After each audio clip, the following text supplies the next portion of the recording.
Well, no.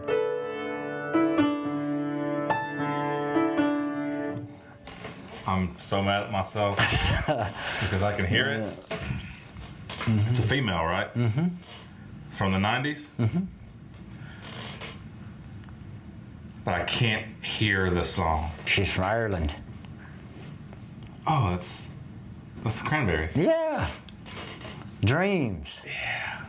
God. You're there. You had it. You got there. I mean, I was trying to sing along with it, but I don't know. I couldn't. I love that song. Yeah, it's a good song. It's a good song. Mm-hmm. Anything else? Yeah, I made over the last, I know this is not video related, and I might even share this. We're still in the black and white. I might even share this on a community post on our YouTube page.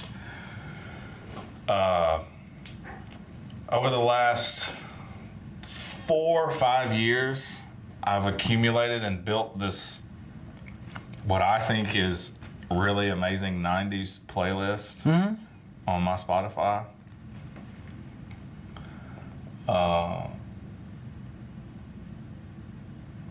I may share it because I just finished it. I'll always add things to it. Is this song on there? Yes. This one, Linger. I didn't go into grunge and stuff. It's mostly everything you ever heard on the radio in the 90s. And I love it so much. Yeah. Yeah. Tony Braxton on there? Tony Braxton's on there. You better believe Celine? Yeah, got some Celine on there. What? You cannot name somebody from the 90s that's not on there. It's I think it's 10 hours worth of music. What do you, I thought you had a job. I do. It's just, like I said, it's 5 years worth of compiling 90s music hearing together. something in Kroger and being like, oh, I hadn't heard that song in a long time, let me add that.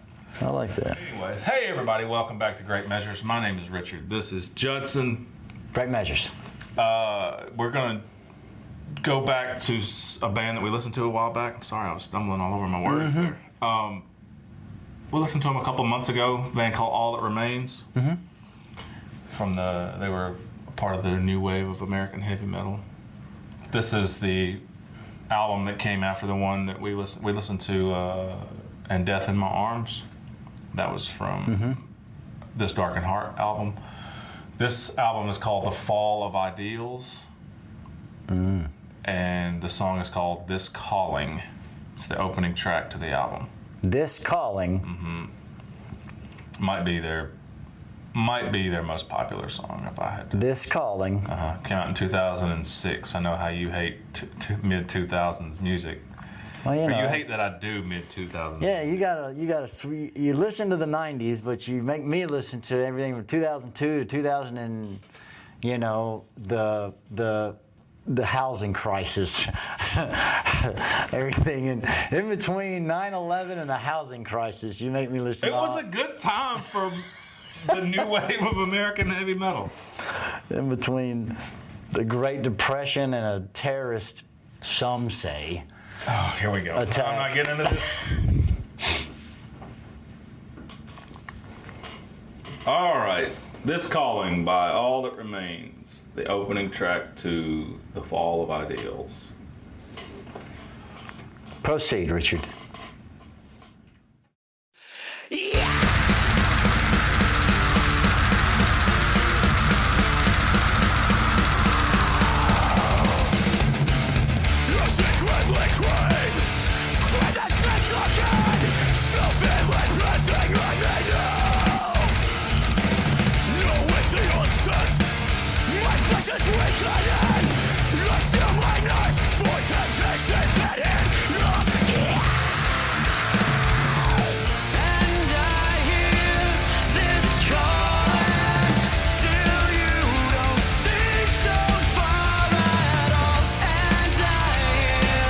This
You know, I don't know why you hate that era of that subgenre so much. Well, no, hold on.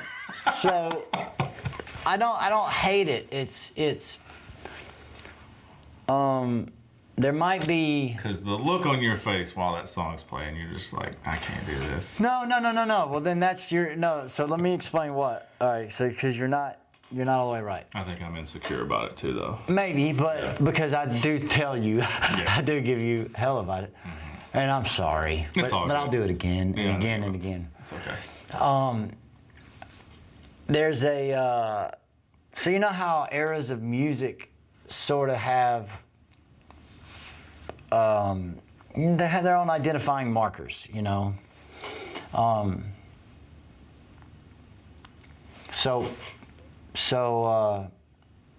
I think that this, you know, whether it be the way people sing, you know, the vocal styling of the whole Eddie Vedder, Scott Stapp, you know, that whole thing, or the Jarl.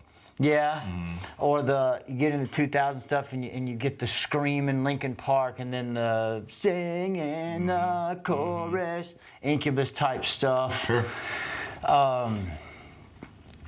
And maybe when I was in my early 20s and all that was going on, I was just so on drugs and critical, big into criticism, you know. Yeah.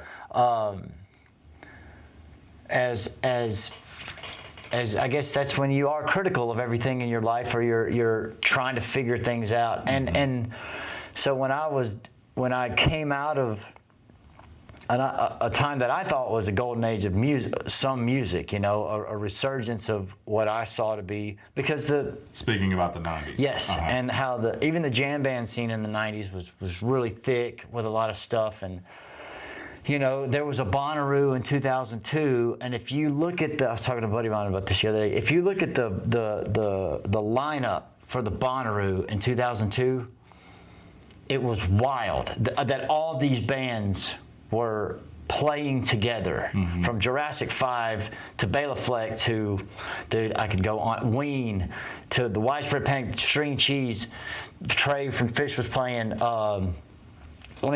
Galactic, Robert Randolph, Mo. I know maybe you don't know some of these, but North Mississippi also, just bands that would be headliners everywhere else, you know, and that sort of capped off a time of music. So then everything after that there was a weird time going on. It was, definitely. You know, there was a lot of drugs around. Even in the hippie scene, there was a lot of that was a bad time. Like 2003 up to 2006, 7, 8, it was just drugs everywhere. Yeah. And that was a pill epidemic as well.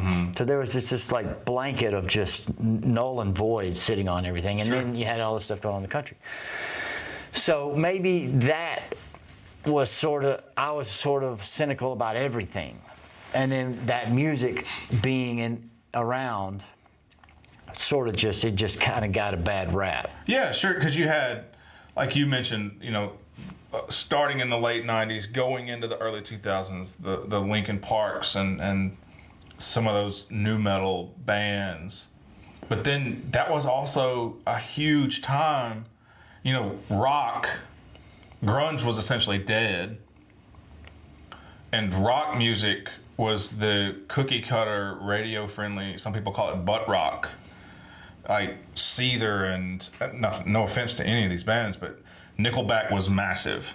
I'm just trying to think off the top of my head.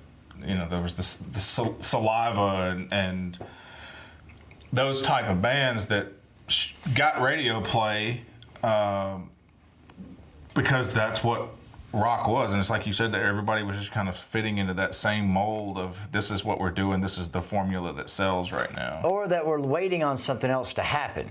So they're in the transition period, and then you start saying, well, screw Nickelback. You know, Nickelback's done a lot when it comes to sales. Yeah, they're huge. They're massive. Right. So, hold on. So I don't want to lose my train of thought, because I'll forget this thought. This style, this new wave of American heavy metal, Lamb of God, Darkest Hour, All That Remains, Killswitch Engage, As I Lay Dying, Trivium. I mean, I could name countless, kind of like you with the festival earlier. They were the alternative to this. Like, there was still death metal being put out, there was still black metal being put out, there was still doom metal being put out, but this was the answer, I think, to the butt rock era, the radio rock era of the mid 2000s, early to mid 2000s, because they had catchy hooks like this one, but it was a little more on the extreme and harsher but not going to side. be on the radio. Yeah, exactly. See, that's what I think. Maybe the cynicism sort of pervaded with everybody, in the sense that if you heard it on the radio, you no longer, you might throw it away and say it's, oh, well, they sold out or something.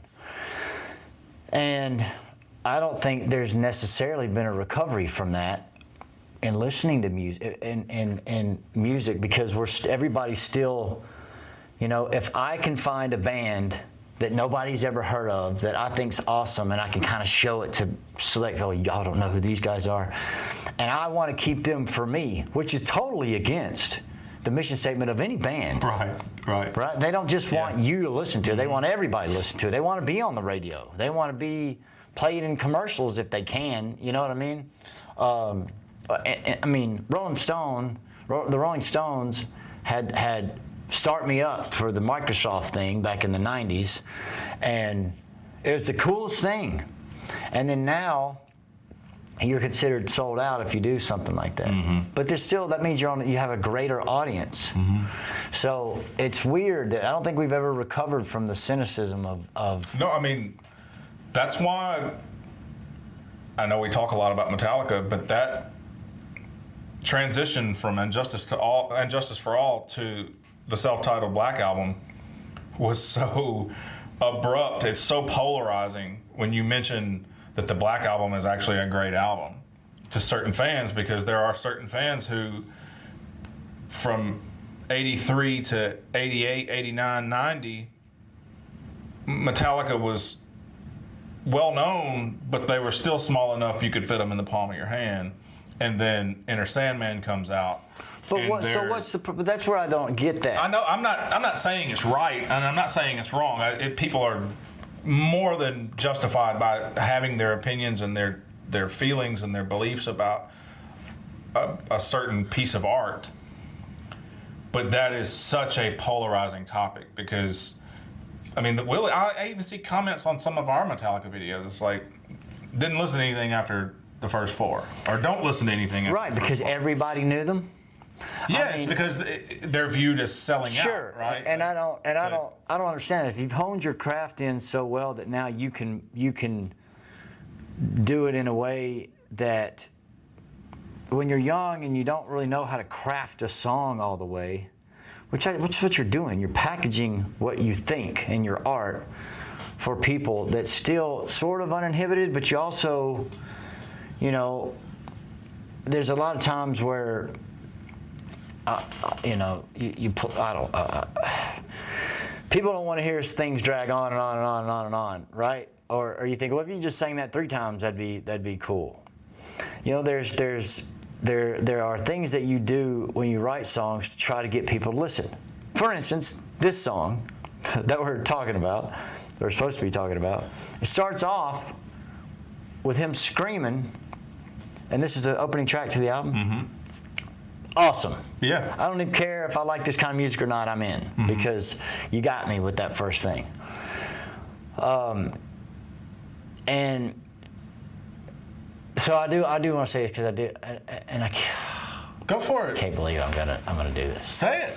But the formula, Spit it out. But the formula that the Linkin Park, and I use Linkin Park Sure. as being a blanket for a lot of those bands. Yeah.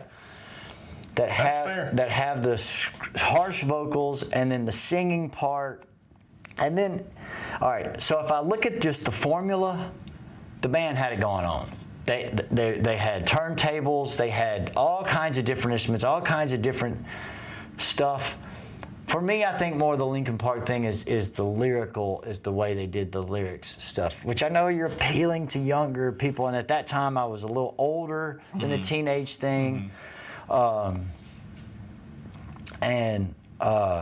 I was actually, it's funny you said that. Teenage angst pays off well. Yeah, I was going It's a line to, in a Nirvana song. if we had time today, I was going to drop, just abruptly surprise you with a Linkin Park song. Nah. Because I was looking at their YouTube channel this morning before I came over here.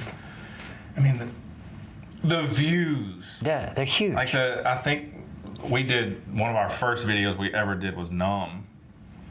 And I think the official video for that song had, I think it was like 2.2 billion views. It's a lot. It's a lot of views. It's a lot. That's 2,000 million. But let's take it back to The formula, I like the idea of how they construct the song. Mm-hmm. Go ahead, where are you? So I'm in my head, when I'm showing you this era of this subgenre, I'm in my head over here going, he's going to hate this no matter what. And that's not fair of me to place that on you, but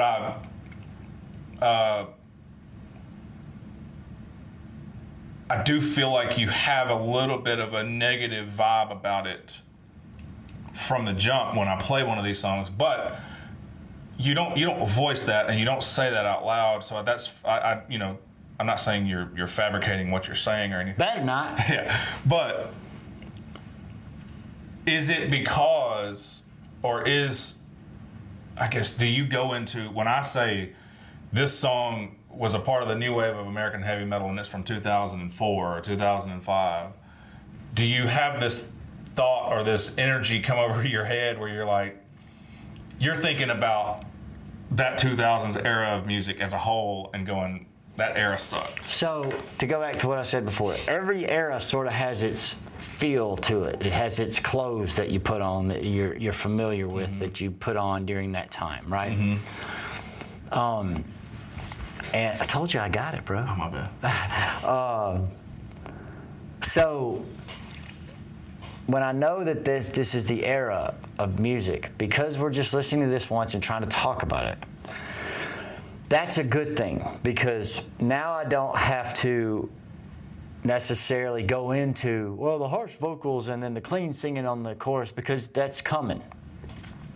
I give you hell, but I listen to it. Just for the sake of doing it. Yeah. Okay. I like this song. Okay.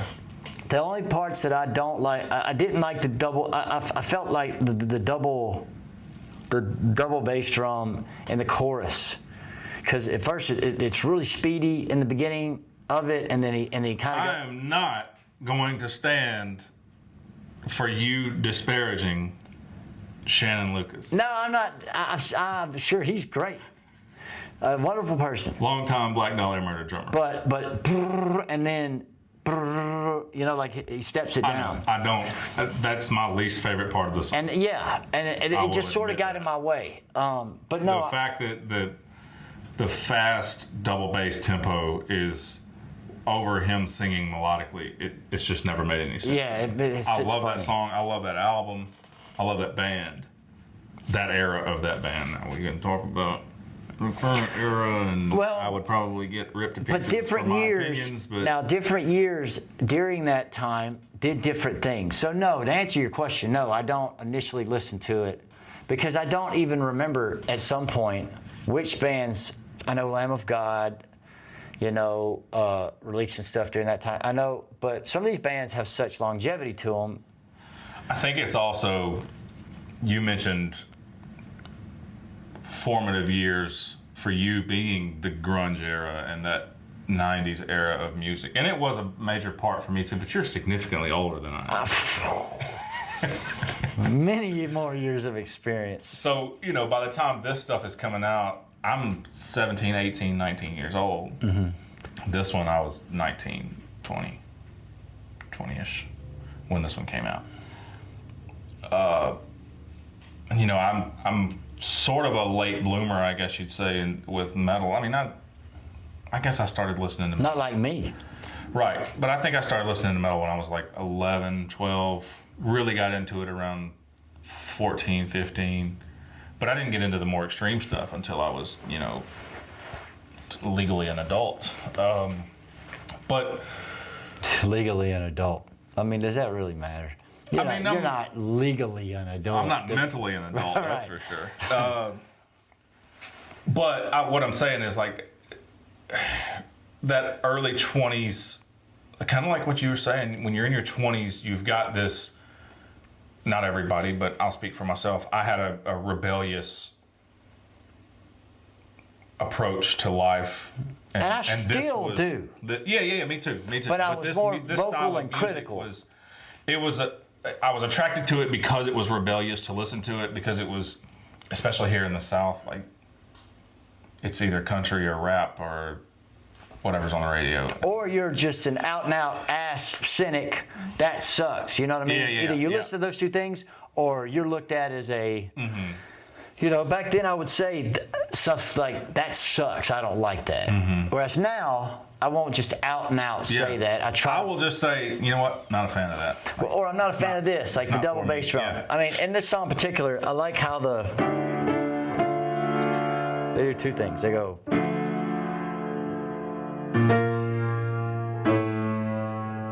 They do that chord progression a couple times. And then I think during the verses maybe.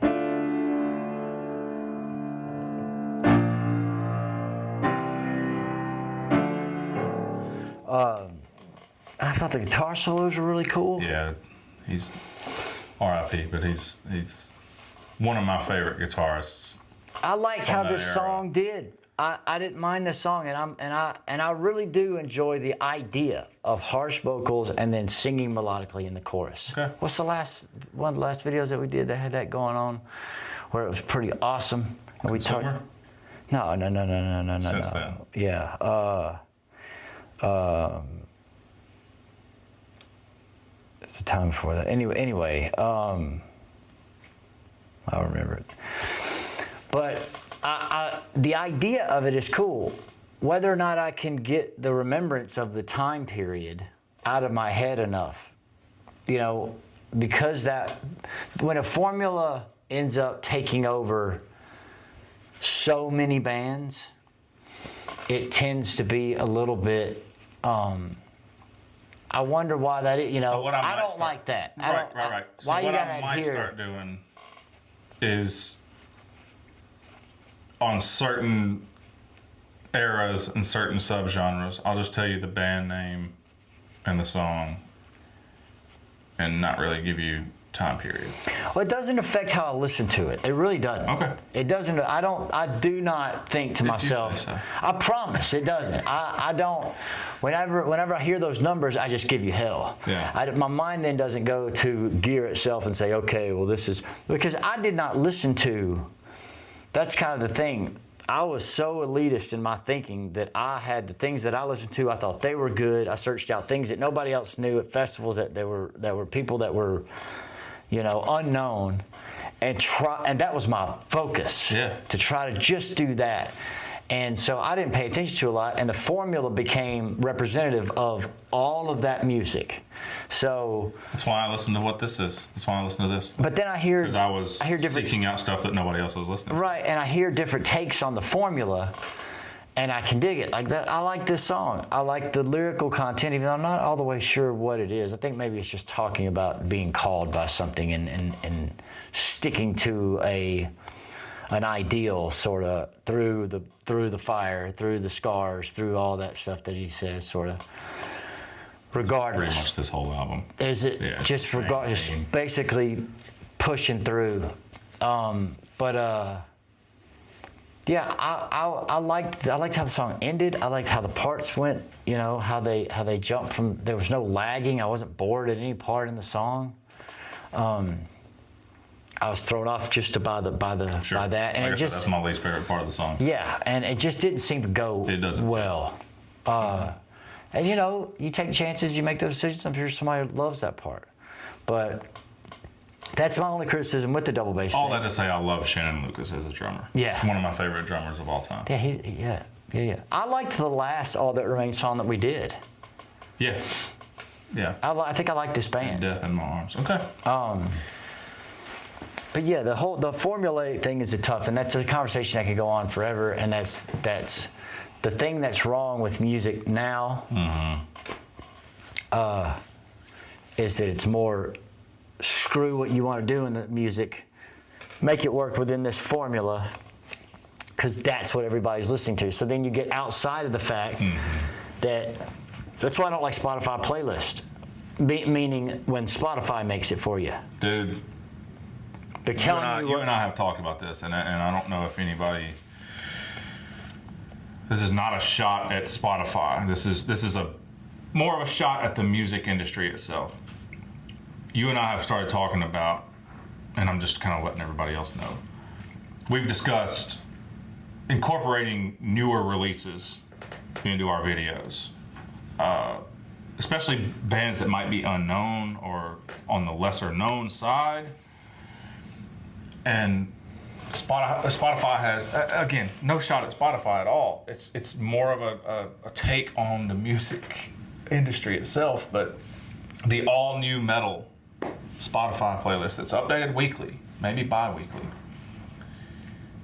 By the time I listen to 5 songs, I'm fuming with anger. because of the state. Because I know of other stuff that's been released. I know of, especially things on like the labels that I follow, like Season of Mist has released some awesome stuff lately. One of the biggest metal labels in the world. And you might see like 1 or 2 of those releases on there. And I'm not saying that all of their releases should be there, but there was one, I don't even know, the girl was like a psychotic Barbie or something, and it was like pop, and it was, I don't know, I don't want to sound like the old man yelling at the clouds or whatever, but it's just like, dude, who is running that playlist? Right. And I think it can only be run by formulaic interest. But you and I also had this conversation before we started filming today about The internet. the internet and society as a whole, and that the majority of people, not everybody, there are people who subscribe to our channel that I think we're a small portion of somewhat free thinking, able to form our own opinion people.